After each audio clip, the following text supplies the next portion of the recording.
All of a sudden, your ribs are being crushed. You have someone's arm in your, like in your neck. You're trying to breathe, but you can't. Like, I literally almost passed out. But there are a lot of women in my area. I'm 5'4". They had to be like 5'2", next to huge men screaming for help. Multiple lawsuits have already been filed in the wake of that deadly stampede at a Houston music festival Friday, with Astroworld founder Travis Scott and concert promoters named as defendants. 8 people, including 2 teens, were killed when crowds surged toward the stage, crushing and trampling them, with hundreds of others hurt. The rapper completed his set, later releasing a statement saying he did not realize how out of control things had gotten and that he was, quote, devastated by the tragedy.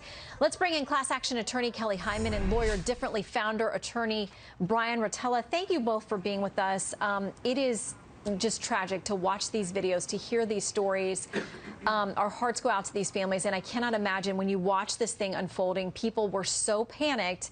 And yeah, there are lawsuits already filed. We knew it would only be a matter of time. I want to read something from FoxNews.com today about this. It says, Scott's reputation for chaotic shows famously started after a 2015 appearance at the Lollapalooza Festival in Chicago, where he was arrested only minutes into his show and charged with disorderly conduct after encouraging fans to jump barriers and rush the stage. The rapper pleaded guilty in that incident, was sentenced to 1 year of probation. Kelly, how much would a judge allow that past issue to be considered in a lawsuit involving what happened tragically Friday night?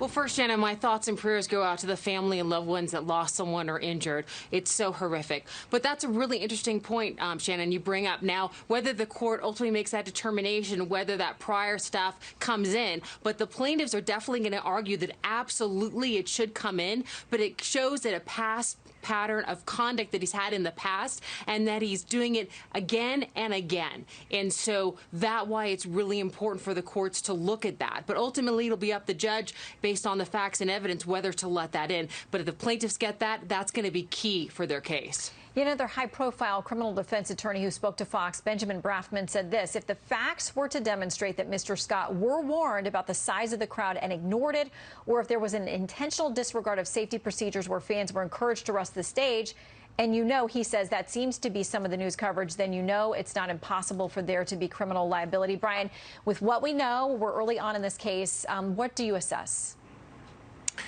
Well, Shannon, remember, with the criminal standard, it's beyond a reasonable doubt. Here, it's preponderance of the evidence, which means the jury just has to find in these civil lawsuits just a little bit more that Mr. Scott was liable. I agree with Kelly, and let me tell you here that there's 2 other incidents that would have given the standard of what we call foreseeability. He should have known or knew or should have, or what he knew. And it's 2017, there was a stampede where he was arrested for inciting a crowd. And then in 2019, at the same event, the Astroworld event, 3 people were trampled back then.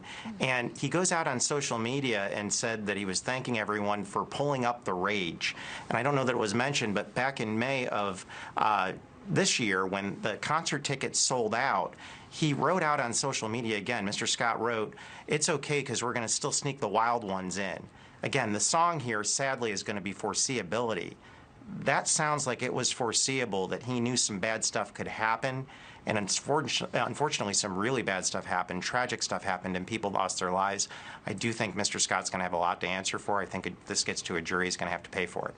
Well, again, you mentioned it, and it's important to note those distinctions between criminal and civil. In either case, it could, the plaintiffs and the victims here could have a lot of avenues for going after the people involved. Now, this is really a concert handled by Live Nation.